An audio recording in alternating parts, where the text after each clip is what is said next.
Welcome. My name is Travis Peasley. I'm the Assistant Superintendent at the Lewiston-Auburn Water Pollution Control Authority, and today I'm going to be discussing solids digestion. In this presentation, I'm going to get into aerobic digestion, talk to you guys about the equipment used, the process control, as well as some of the pros and cons associated with it. I'm going to spend a bit more time on anaerobic digestion, getting into the different modes of operation, the types of digesters that could be constructed, mixing equipment that's used, and back-end gas treatment and utilization.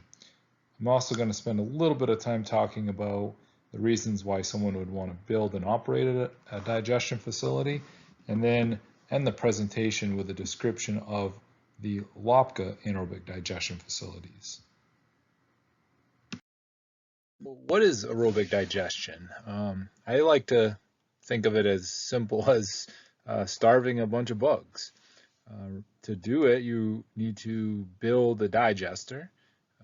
It really shouldn't have any food added to it, no BOD, and the process is going to go through endogenous respiration. So you're starting with your bugs, putting them in the tank, adding some oxygen, and letting it sit.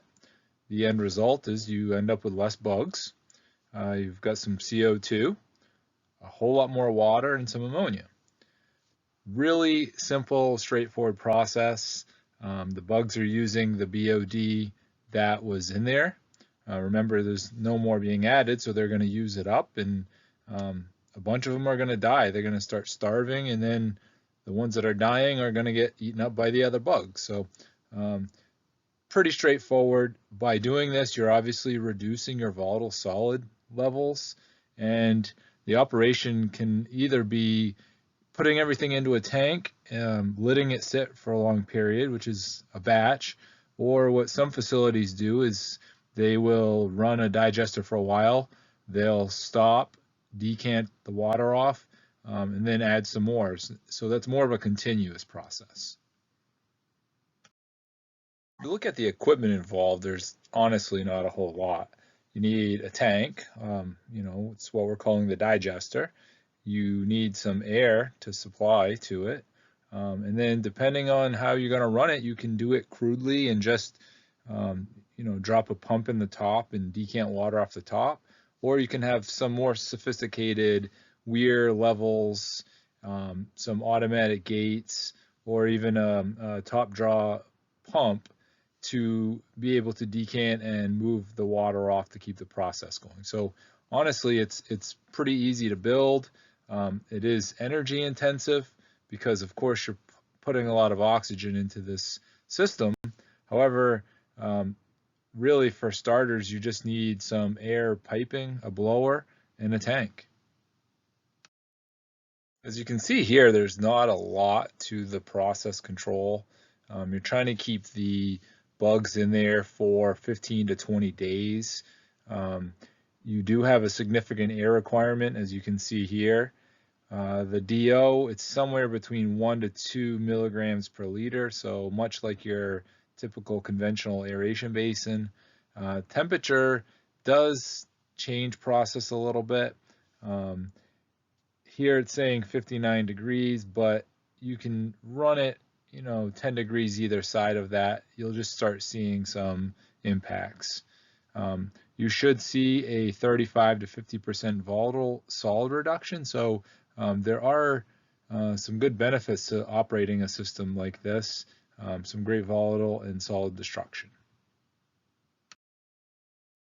To touch a little more on process control of aerobic digestion, earlier I had mentioned that temperature should be optimally 59 degrees. However, you can see as it varies, what you're going to end up seeing for impacts are slower volatile reductions. And conversely, as that temperature gets warmer, you're going to start speeding up that reduction. So biological activity, just like in our conventional systems, are impacted by the temperature of the water. When it comes to the DO, really we're trying to maintain that 1 to 2 parts per million milligrams per liter. And as you run on the low end, maybe down to a half a part, up to the 1.5, you're still in a safe range. It's not going to slow down any pathogenic reductions or volatile solid reductions. However, when you start going the other way and start getting higher than 2, really two things are happening. One, you're going to cause your pH to decrease, but from a facility manager's standpoint and concern, you're going to end up wasting electricity. Just like any operational system, the sludge characteristics are going to impact how effective an operation like aerobic digestion are. The tank volumes, as well as how much you're putting in there, what the hydraulic detention times are or can be.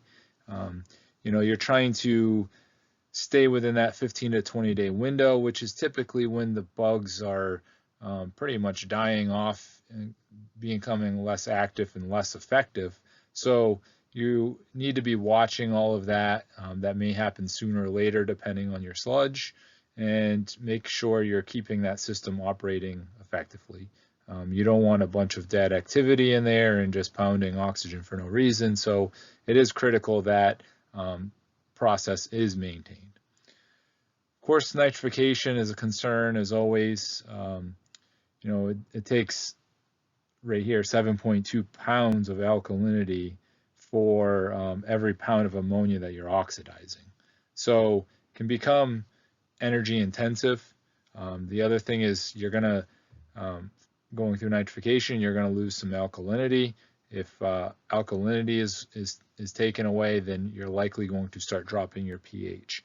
And one concern there is going septic. If you have nitrates present, you could always denitrify and try to recover some of that alkalinity. There are some facilities that will actually put some carbon source back into the system of various types, and will aid in some denitrification. So one really good test for aerobic digestion, one not many people are familiar with, is the SOUR. It's our specific oxygen uptake rate. This is going to tell an operator of an aerobic digestion facility how active the bugs are within it.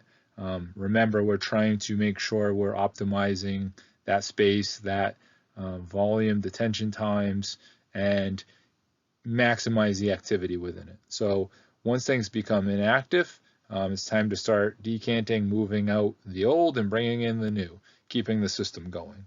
So a good range for that test is anywhere from 1/2 part to 5 milligrams of oxygen per gram. The last slide here on aerobic digestion are the pros and cons from where I see it. The sludge going septic is obviously an issue if you're leaving air off or running too low of a DO. It does take a lot of oxygen to get it back from septicity. So as an operator, you just have to be on top of that, maintaining good DO levels, maintaining your alkalinity, don't let your pH drop, and making sure the most active bugs are within the system.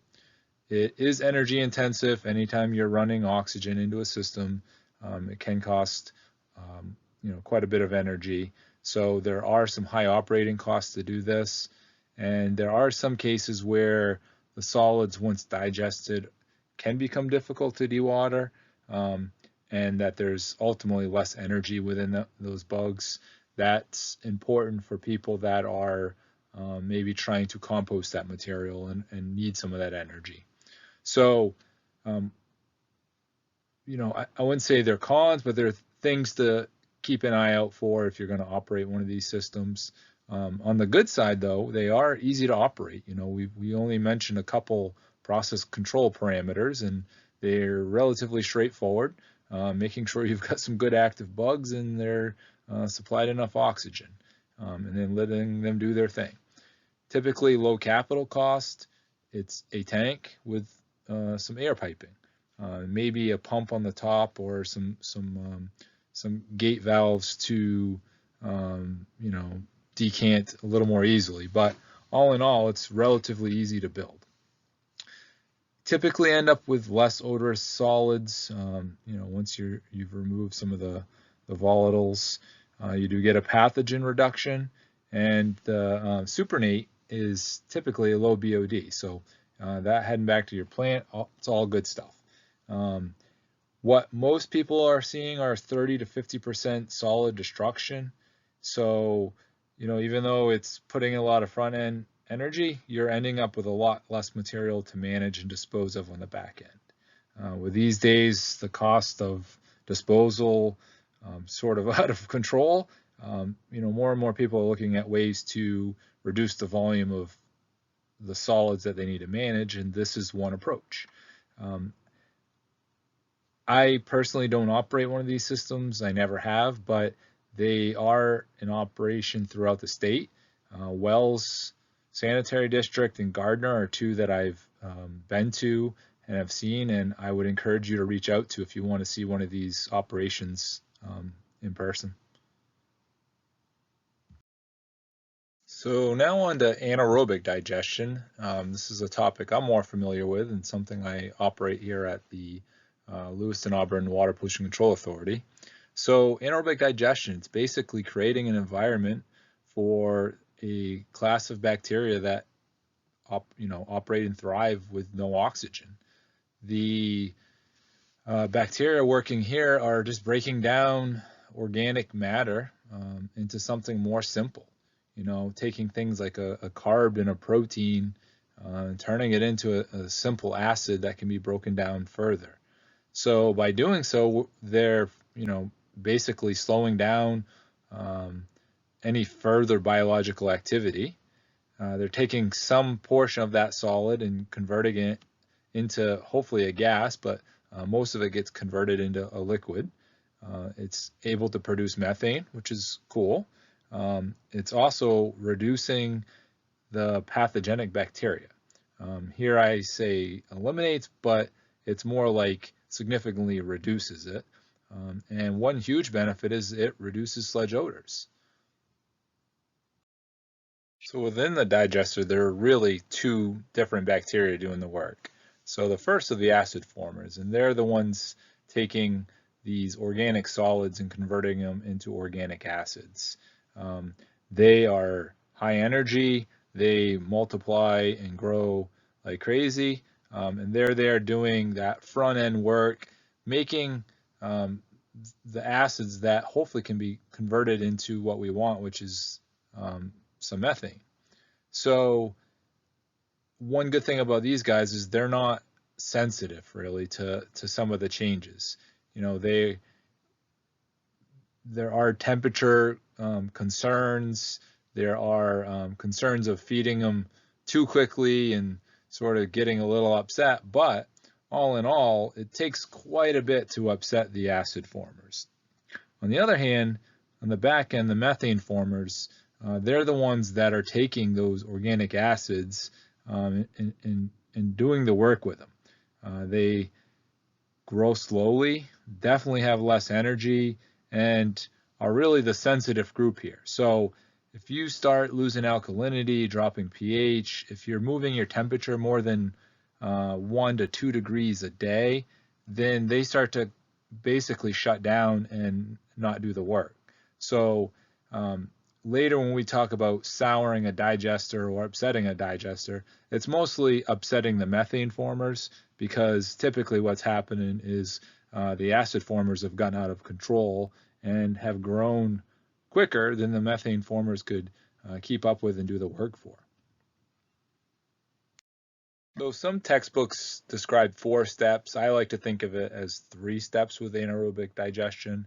So the first is these complex compounds, things like the carbs and the proteins I mentioned. As those are being fed out to the digester, the acid formers are taking them and breaking them down into really simple organic acids, sometimes referred to as volatile fatty acids. So they go in, they break it down into something really simple, something the methane formers can work with, and then the methane formers take that and then they start forming their methane gas. You can see here it's at a much slower rate. Ultimately, what we're trying to do as operators of these facilities is to maintain that rate where we're making just enough acid for the methane formers to convert it. There are a multitude of operational modes for digesters. Here at LOPCA, we run in the mesophilic range for digestion, which means we're trying to keep our bacteria between 95 and 100 degrees Fahrenheit. It's very stable operation. It's easier to maintain. You're obviously putting less energy in to get up to those temperatures. The downside is you're making less gas. So people have found other ways to maybe operate a little more aggressively and get more gas. One way of doing that is running with a different group of bacteria, which are thermophilic. You can see here they're operating 122 to 149 degrees Fahrenheit. They are much less stable. It's easier to upset the apple cart, but the gain there is more gas production or more potential gas production. It also meets criteria for Class A products. So if that's what you're going after, you could put a little more energy in. You could meet your volatile solid and pathogen destruction through thermophilic. Hopefully make more gas, but you're risking upsetting the digestion process itself, and it's a little bit harder to balance the amount of acids being formed for those methane formers. And of course it's more costly because you're putting more energy into it, but hopefully the reward is worth it. So a few other types I figured were worth mention is a temperature phase digestion, where you're basically putting the thermophilic tank in front of a mesophilic tank, and the next one is acid gas anaerobic digestion. They're almost doing the same thing. Essentially the thermophilic's running at a higher temperature, so you can run it for a shorter time. It's all about time and temperature. So people will pump into the first thermophilic tank, meet their criteria, they've got some good destruction, and then they'll send it over to a mesophilic tank that's a little bit more stable. They can leave it in there longer and maybe pull the more of that gas out of it in a more stable process. So there are even more hybrid types and approaches and ways to even pre-treat it before it gets to digestion, but these are the more common modes of operation for digestion. When you talk about the types of digesters, this is more the construction component. There are, usually it's circular or an egg shape. That's the two that people think of. So when you're looking at a circular, there's of course other things to consider, such as do you want a fixed cover or a floating cover? Do you want flat roofs, pitched roofs? Is this steel, concrete? There's pros and cons to all of those questions, and those can be vetted during a design. But for the common person, you're going to think of them as circular or egg-shaped, and the more common is the circular. However, there are some egg shapes that you may have seen before. Nashua, New Hampshire has one, as well as Deer Isle in Boston. This here is just a picture of a circular digester with a floating cover. The way that works is there's sludge and digestion happening in the bottom of the tank. As the methane is being formed, that cover you're looking at there will just rise on those rails and can be drawn off. So the benefit here is it doesn't require separate gas storage. It's all built into one single tank. So looking at the egg digesters, a little pictorial here, you can see there's a handful of benefits to going with the egg digesters. They're primarily in the mixing system, easier to mix with the shape. It facilitates sand and grit accumulation better, which is huge for the O&M side of things down the road when you have to take them down. It has a more sophisticated or a better scum extraction system off the top. Because of the shapes on either end of the egg, the grit and the scum are just a little bit easier to manage than a big circular tank. There is typically less surface area, so you have less heat loss. structural benefits as well. These are typically made out of steel, so there are some benefits there as well. However, with all good things come a cost, and they are typically almost 1.5 times the cost to build versus a more conventional circular digester. We wanted to show a submerged fixed cover design because we're going to get into that a little bit later when we talk about Lapka, but this is the type we operate. So if you're looking at a digester that is fixed, you're going to find that it's full of sludge all the way to the very top. The very top of the digester, you're going to have a pipe for the sludge to flow out of. So everything in the tank is digested. At the bottom of it would be a pipe sending raw sludge out to it and displacing the digested sludge out the top. There's a small cavity at the top for gas to be held, and then there's going to be a gas withdrawal pipe. So earlier when we were talking about the floating cover, that had a massive area for gas collection and storage. Here it's very tiny. You're basically going to take that little bit of a space, use it so you're not backing up the gas withdrawal pipe, but basically withdrawing that and either utilizing it or storing it in another tank. There's foam and scum suppression.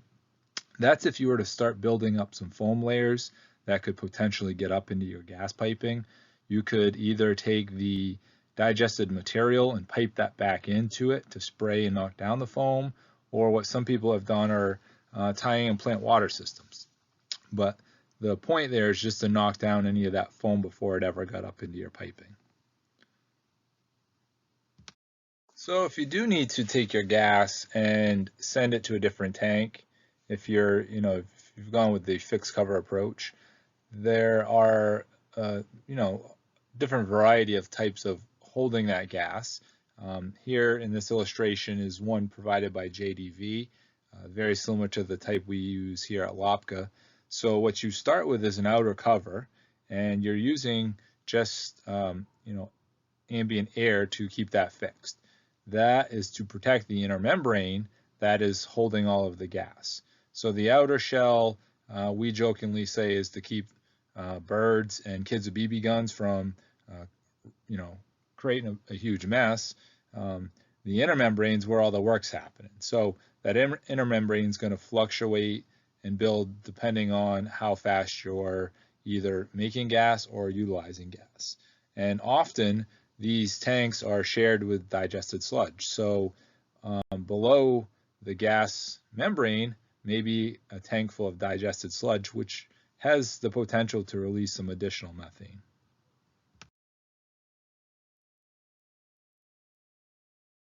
One of the most important things inside of a digester, or even the digested sludge storage tank, is to keep this material mixed and homogenized. There are many ways to do it. The most straightforward is to just pump it outside of the digester and recirculate it back in. That keeps moving pieces and parts out of the digested sludge itself. But there are pros and cons to all of these systems. So to best tell, what sort of system you're going to want to go with, if you're designing a digestion system, you're going to want to do some computational fluid dynamic modeling. Most equipment manufacturers will do that. They can model the tank once you know whether you're going with your egg or your rectangular or whatever floating cover, fixed cover. Once you have established all of that, then you can get into what mixing system works best. So a couple mentioned here, recirculation. One that I think most people have heard of or have seen in trade magazines is Rotamix system. That's the type that we operate at Lapka, using a series of nozzles and pointed in different directions just to make sure we're getting full mixing of our digestion system.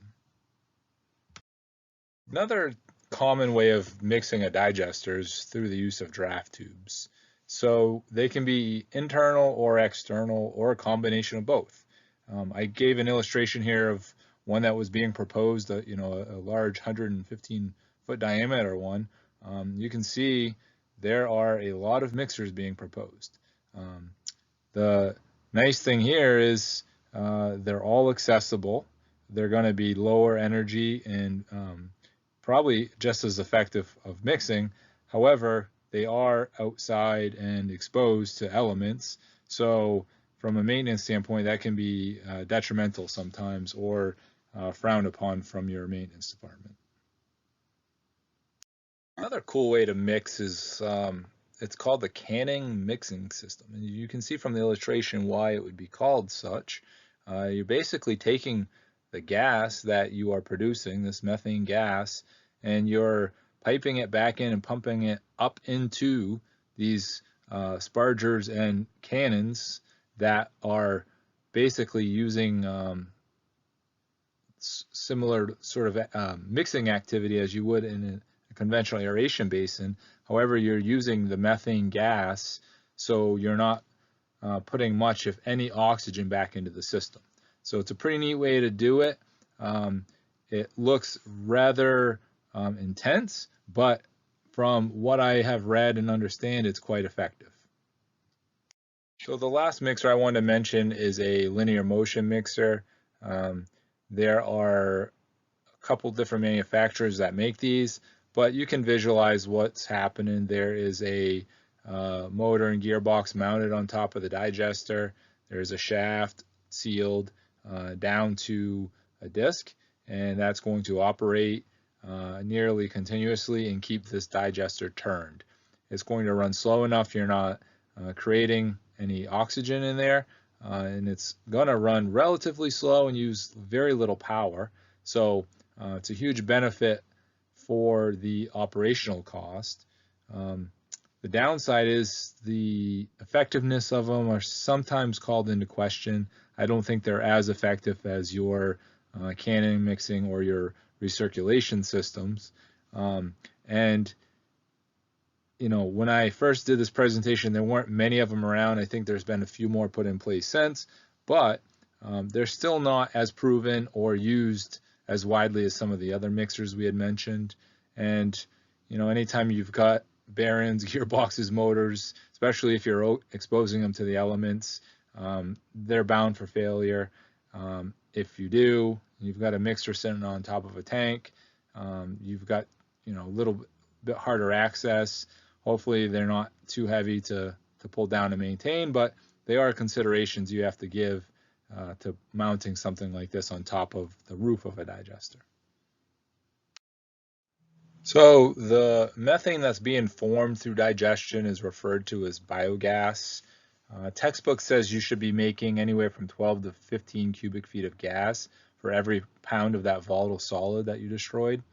The gas composition is typically 65 and can be up as high as 70% methane, with the rest being carbon dioxide and maybe 1% of other constituents. The gas is relatively dirty when it comes off the digester. Remember, it's been in this big wet tank, and there's been foam through it. There's probably some solids that are stuck in the foam. So some important steps in treating it is, one, you first got to knock that foam out of the gas, let it keep going, slow it down enough where any of the heavy settle out in some form of a sediment trap, and then H2S removal. This is dependent on the site, but typically people are required to remove any hydrogen sulfide in that gas. There's a few ways to do it we'll talk about later, but iron impregnated wood chips or a sulfate media are one way to do it. There needs to be all the moisture removed. You can't send a wet gas to an engine, it's just not going to run. So most people will remove this by cooling the gas down, dropping it below its dew point, let all that moisture drop out, and then just warm it back up to a good operating range. Typically your boilers or engines or wherever you're sending this gas needs that gas boost up to a good operating pressure, so you're going to need some sort of a blower or other means of boosting that pressure. And something that a a lot of people have sort of caught on to or are starting to design around a little bit is siloxane. When siloxanes, which are present in most gases, make their way over to something like a reciprocating engine, you end up with a high pressure, high temperature environment that will convert these siloxanes into essentially a silica glass, silica sand type of material that starts coating plugs. It starts to get into your pistons. It gets aggressive. It can scour liners in your pistons. It can take out head gaskets. It can really wreak havoc. So siloxane treatment is something relatively new to the gas treatment side, but is something I think most people are standardizing their designs around. It's pretty easy to remove through an activated carbon column, and I believe that's what most people are putting online. Historically, with the gas, once it was cleaned, it used to always just be flared off. Digestion's been around for well over 100 years, and that was standard practice, was to digest, build some gas, and just flare it. Really, in the last 15 years or so, people have started realizing that there is good use of this gas, and they've come up with a few systems. The two most common are the microturbines and reciprocating engines. So by looking at the two of them side by side, it seemed to be a push initially for microturbines. It's gone more towards the reciprocating engines these days, and it's for a few reasons, in that the reciprocating engines, have higher efficiencies. They are typically cheaper over the life of the equipment, and they are way less sensitive to gas than a microturbine. The nice thing about the microturbines, though, are that they can be sized in smaller packages. You just have multiple turbines instead of one big engine or two big engines or whatever your needs are. You can really dial that in for your particular gas. Engines do have a greater track record. As you start looking around to folks using microturbines, a lot of them have just abandoned in sight because of gas quality issues. Engines seem to be the basis of design of newer projects, and until something newer and better comes out, it seems to be where gas utilization is at. So these units, you can really do two things. They're called combined heat and power, so you can make electricity. You run the gas through the engine. It has a generator coupled to it, and you can power up all of the equipment that was put online for the digestion process, as well as distribute it throughout your facility and power other equipment. There are times where people actually make more power than all of these loads, and then they can be exporting to the grid and actually being paid for their power. The engine needs to be cooled, so most of these systems are equipped with cooling jacket water systems, where you run a glycol water mix around the engine. It keeps it cool. You extract that heat and run it back in through your digestion process, which needs to be, of course, between 95 and 98 degrees. If you have extra, you could be using it for building heat and things of such. When you talk process control of anaerobic digestion, it's really not super complicated, but it is a little more involved than the aerobic digestion. The methanogen bacteria we talked about earlier are sensitive, so what they're looking for is a nice, slow, steady feed of materials. They don't want loadings to be too high, too low. The way I try to explain this to people is it's no different than the digestion system within your stomach. If you're eating a normal diet and then you go and eat a bunch of sugary snacks, you're probably going to start to get an upset belly. It's the same thing with these bacteria within the digester. So when you're feeding a digester, you're best to run a pump as slow and ideally all day long if you can, instead of just pounding a batch load out and then letting it digest. Temperature is very critical. The bacteria we're dealing with here operating in a relatively small range. So textbook says 93 to 100. We really try to narrow that down to 95 to 98. To meet regulatory Class B solids requirements, we have to maintain greater than 95 degrees, so that is our minimum at LOPCA. pH, it is sort of a narrow band, but through this process, you're building large amounts of alkalinity. So your pH tends to be on the high side and well buffered.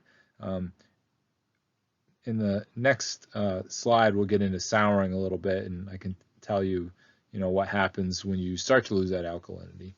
SRT, the amount of time this sludge is in the digestion system, it needs to be greater than 15 days for regulatory requirements.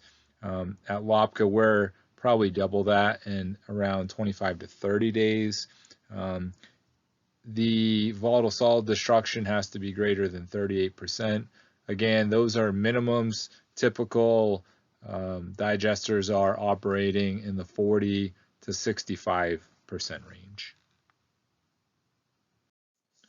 So as I mentioned earlier, the digester being upset is analogous to your stomach being upset.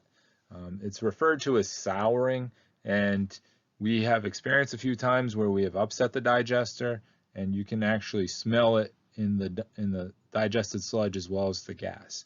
Very distinct smell. You can tell something has gone wrong. So typical reasons for this is you've overfed. In our case, that was the issue. We brought in some high strength material. Someone started a pump, took their eyes off it for a little too long, and before you know it, we had fed a large amount of material out to the digestion process. If you remember from the beginning, those acid formers are excited to have all that material. They go in and start breaking it down, and they are way more active than the methanogens. So before you know it, you have this mass of organic acids that the methanogens aren't able to handle. Temperature changes, textbook says don't change your digester more than 1 degree a day. It sounds sort of scary when you hear it. However, in our instance, the digesters are such a large mass that it's actually hard to change it 1 degree a day. However, if you're not providing heat and keeping them somewhat stable, they are sensitive to that change, and you could upset a digester. Toxic waste, obviously anything that would wipe out that group of bacteria, as well as too much or too little mixing. It's normal system out there where you're trying to mix bugs in food and keep that activity going. So to do that, you need them in contact, and you need a good amount of mixing. Gas, anaerobic digestion is no oxygen, so obviously you don't want any gas or any oxygen getting into your system. You do that and you start coming out of the anaerobic stage and upset your digester. So a few warning signs for an operator. Low pH, in my opinion, is too late. What you start seeing is low alkalinity. Well, we are really looking for a ratio of how many acids there are to alkalinity, and once you start losing alkalinity, it tends to tell you that you have too many volatile acids.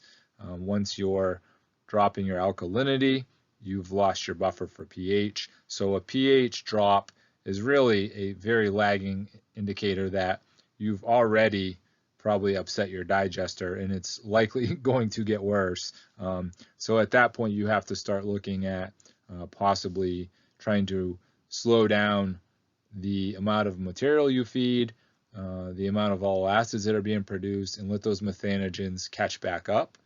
You can, in some cases, maintain that rate of volatile acid production, but you'd be supplementing with some form of alkalinity and a bicarbonate feed. So digesters, they go bad really quickly, like a matter of a day or two, and it takes weeks to recover. We've had a few minor instances, and that's been the case for us. By the time we noticed it into the second day, it was too late. We took immediate action, and you start to see change in about 10 to 14 days. Volatile acid to alkalinity, that's our main process parameter.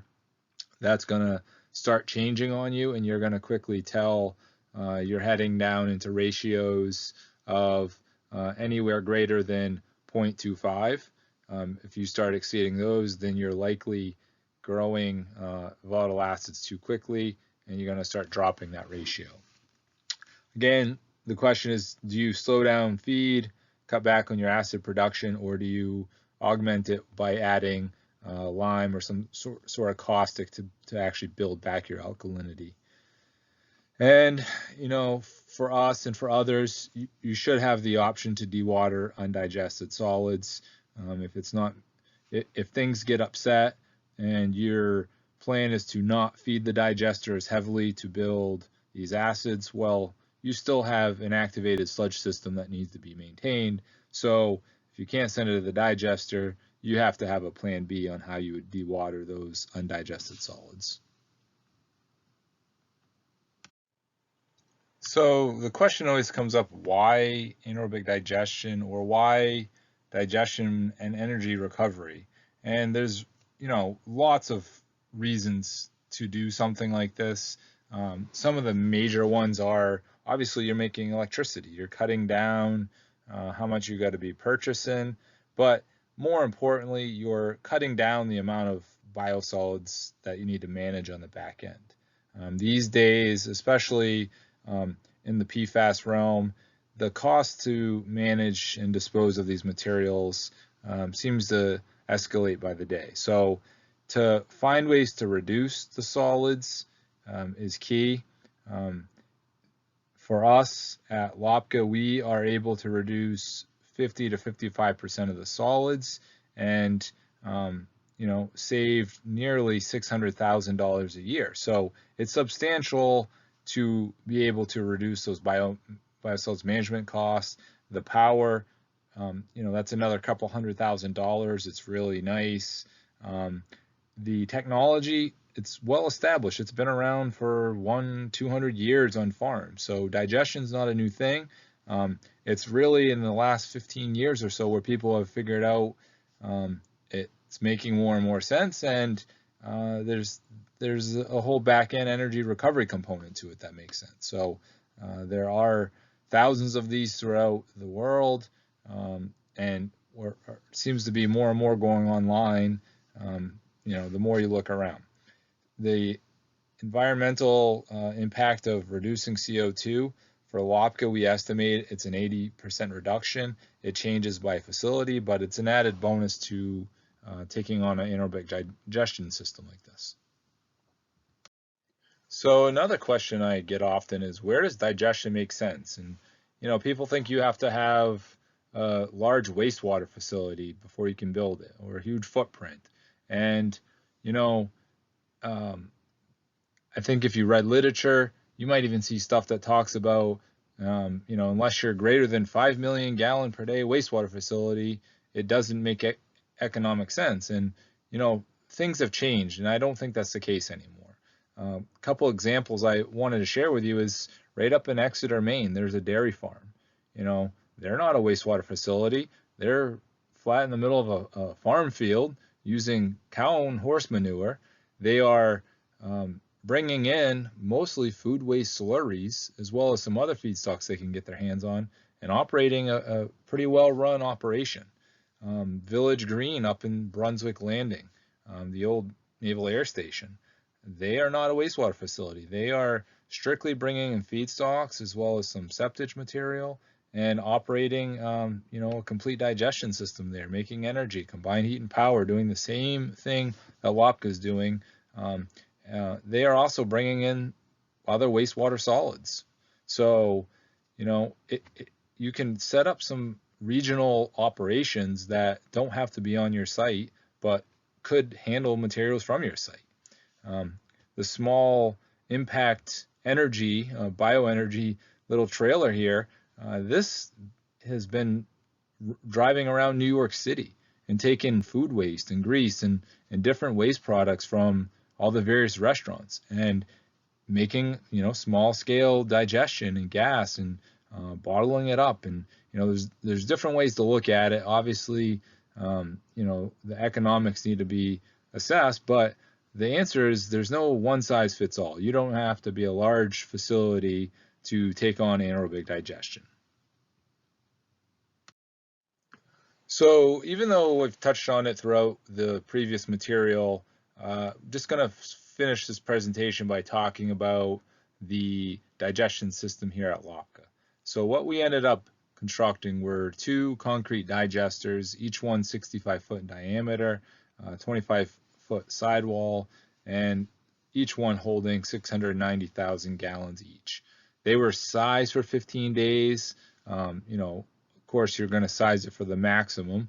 However, we're in the 25 to 30 day SRT on average. The roof is concrete fixed. The mixing system is the Von Chopper style recirculation pump system. We go through a heat exchanger for our heating. It's a shell and tube heating system.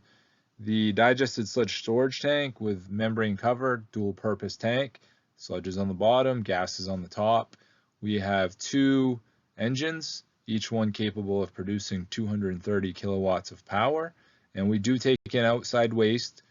I recall them feedstocks. And we did that sort of low budget just by modifying one of our existing septic receiving stations. So before anaerobic digestion, the way we used to handle our material was to take our thickened waste activated sludge, our primary sludge, send them up to a belt filter press where we were most of the time adding lime, sending that out for land application, but also sending some material over to our composting facility. And if neither one of them were options, the material was landfilled. So now what we do is we take the same primary and secondary sludges, we mix them with our outside waste, which is our feedstocks, and all of that gets mixed together and pumped to the digesters. The digesters do the work. Everything that's displaced as digested sludge goes into the biogas and digested sludge storage tank. The sludge is pulled out of there daily, sent up to some screw presses, and that material is now a Class B product that can be directly land applied or sent to our composting facility. The gas coming off the digesters goes into the biogas storage tank and is waiting treatment. So once through treatment, we can utilize it into our combined heat and power units to make some electricity, or we can feed that same gas into some boilers to make the hot water needed for the digestion process. So we've been operating just about 7 years now, and digestion process has been relatively stable. We did have two what I'm calling minor upsets we mentioned earlier. The first one was pretty bad, took us a few weeks to get through. The second one was less than a week. We understood what to do, the proper reactions, and since then we've really been on top of how we load our digesters, how well we're mixing, and haven't had an upset in 3 or 4 years now. Our digesters are producing roughly 150,000 cubic feet of gas per day. We've cut our biosolids in half through volatile solid reduction. The product is much less odorous. We do net metering, so there are times where our engines are producing more power than we're using, and we actually export power and get paid a little bit from the utility for that. The other cool thing about all of this, and I don't think was originally thought of, is we have a backup generator at our facility that's intended to run the entire thing during utility outage. Well, if that was to fail, we essentially now have a third level of protection. We are able to use our combined heat and power units, start them up on natural gas, and redistribute power back into the facility to get us up and running. So it's a pretty neat added bonus there. So I've mentioned a few times about the acceptance of feedstocks or outside waste. Really what I'm talking about are any of the high strength, ideally low solid materials that are looking to be disposed of, are hard for some people to dispose of, and are usually too liquidy to go to landfill. So food waste slurry is a huge market for that. The brewery waste, with all the breweries coming online, there's a lot of waste out there. There's a lot of grease, brown grease. In the winter time, there's a lot of de-icing fluid, very high strength material. There are different glycerins, glycols, dairy products, spent yogurt, and the list goes on and on. But the fact is, there's a lot of feedstocks out there, and anaerobic digestion is a perfect home for them. So at Lopka, we accept them. We actually charge a tip fee of 2 cents per gallon. The material is fed to the digesters. It helps the process and is making more gas. The more gas we make, the more gas we can utilize. We can make the power, we can make the heat. So it's a win all the way around for us. Some of the tricks are making sure you understand the strength of them, their gas potential. Remember, with process, you don't want to be sending out slugs of high strength stuff because you're going to upset the digesters. So having a good handle on those strengths and figuring out what sort of volumes you'd want to send to keep things stable can be a little tricky. The markets are evolving. This material is coming within the state and outside of the state. So understanding what the drivers are, where the material is coming from, what those price breakpoints are, is something you really need to stay on top of. If something is too high strength or is even toxic, it can have negative impacts on your system. So, you want to do your homework and research before you start accepting these materials. And some stuff that we've experienced firsthand is getting materials that can plug up your pipes and cause greasing issues and can blind flow meters or plug up pumps. It's a lot of it is just trial and error.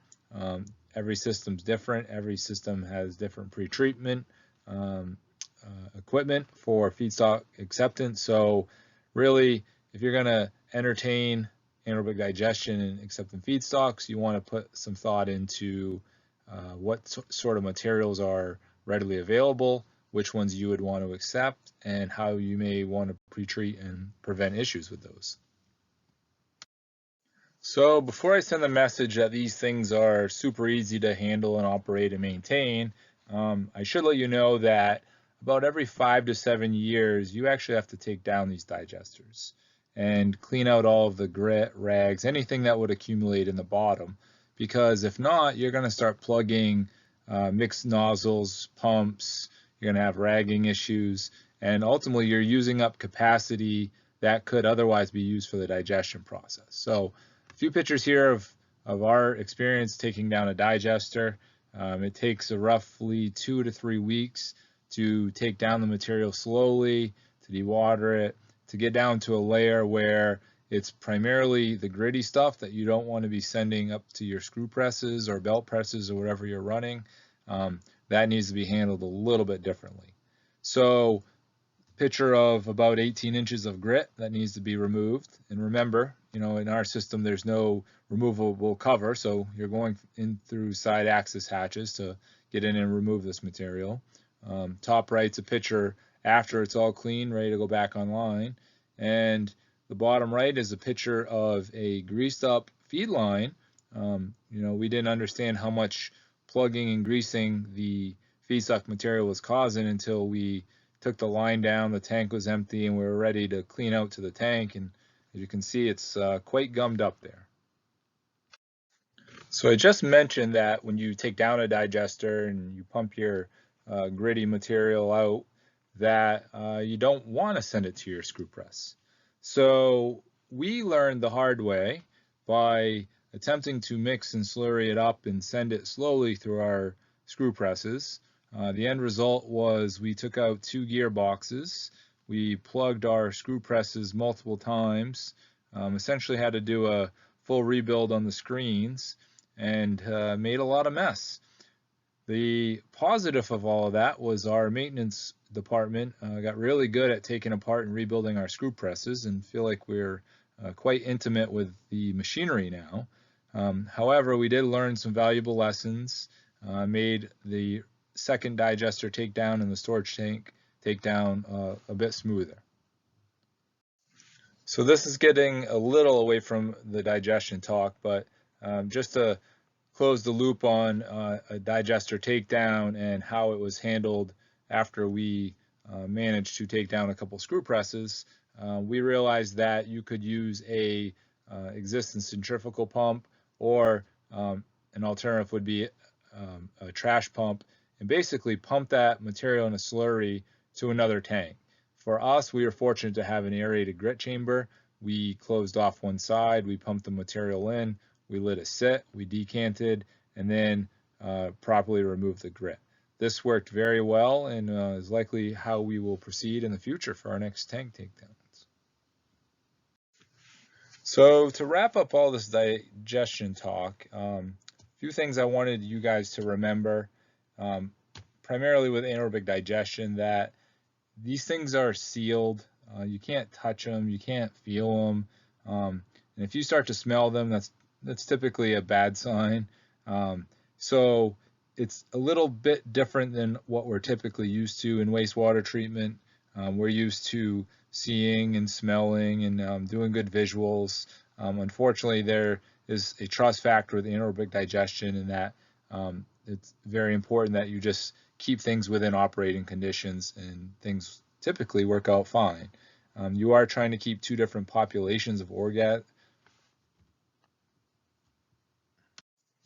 So to wrap up on anaerobic digestion, a few things to remember, some take-home messages. These digesters are sealed, so there's no touching, smelling, feeling. You're really relying on keeping things within process parameters and doing your process control testing. Within the digesters, you are trying to keep those two populations of organisms happy. You've got the acid formers and the methane formers. So it's a little different. One is sort of feeding off the other one, and everything is about balance.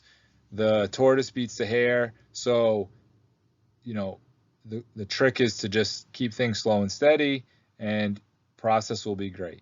You start trying to put heavy strength materials, or even cutting way back on materials and starving the system, and you're going to start to have an upset digester. Mixing, very critical, as we had mentioned. Biogas, as wastewater treatment people, this is a whole new world.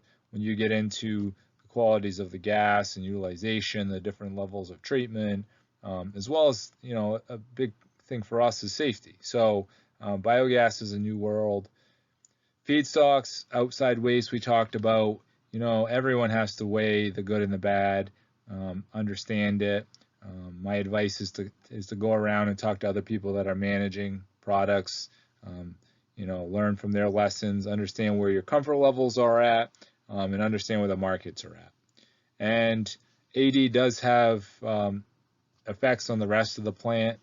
We're often, worried about how much waste we have to get out of our secondary system, or how much primary is backed up in the thickeners and we got to move it.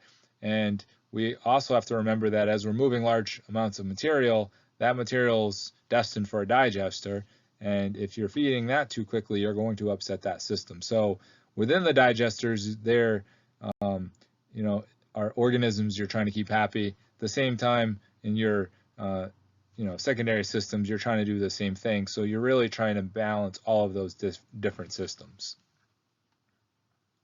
If you have any questions about this presentation, any of the information I covered, including the digestion project here at LOPCA, I could be reached at tpeasley@lawpca.org, or by calling 207-782-0917. So this wraps up my presentation on solids digestion. One thing we tell people is it's one thing to hear it, it's another thing to see it. So we encourage you, if you're ever interested, to come and actually take a tour, one-on-one, come with some other operators from your facilities. We're happy to have you. I can do them pretty much any time. So my contact information's here, tpeasley@lopca.org. You can always call the plant 207-782-0917. Happy to have you. Look forward to further discussion. And of course, if you have questions, feel free to reach out.